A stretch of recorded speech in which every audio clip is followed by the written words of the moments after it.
सितंबर हिंदी दिवस है और हिंदी जो कि हमारी मातृभाषा है।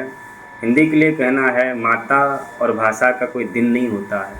प्रत्येक दिन माता और भाषा का होता है और प्रत्येक दिन माता और भाषा का सम्मान करना चाहिए। और माता और भाषा सामियानों से नहीं, अपने बेटी बेटियों से बड़े होते हैं। इसलिए कहना है जो अपना मूलतः हिंदी शब्द है, बड़ी विडंबना है कि खुद हिंदी भाषा का शब्द नहीं है। हिंदी जो हिंदी शब्द है वो फारसी भाषा का शब्द है।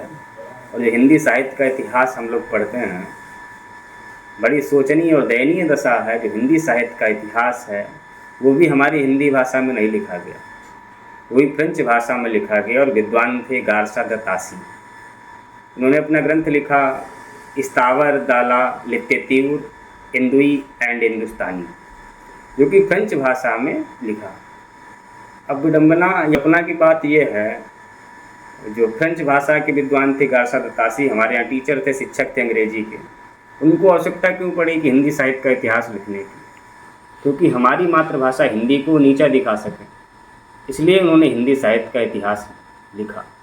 और जो हिंदी शब्द है, मैं पहले ही बोल चुका हूँ, जो हिंदी शब्द है मूलतः फारसी भाषा का शब्द है। और सबसे बड़ा यह है कि मेरे घर में पुत्र जन्म ले और उसका नामकरण पड़ोसी करे।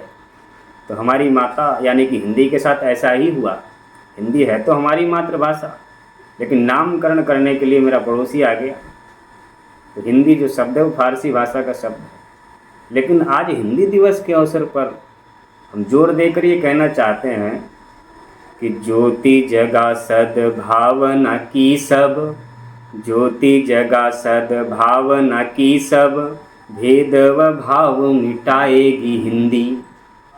स्नेह सुधा बरसाव सुधा पर, आग घृणा की बुझाएगी हिंदी। स्नेह सुधा बरसाव सुधा पर, आग घृणा की बुझाएगी हिंदी। आज नहीं कल निश्चित ही यह रूप अनूप दिखाएगी हिंदी।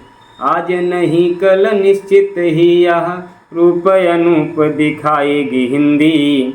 और हिंदुस्तान तो हिंदुस्तान है, सारे जहान पे छाएगी हिंदी। हिंदुस्तान तो हिंदुस्तान है, सारे जहान पे छाएगी हिंदी। इसी के साथ अपने शब्द और वाणी को विराम देते हैं। जय हिंद, जय भारत।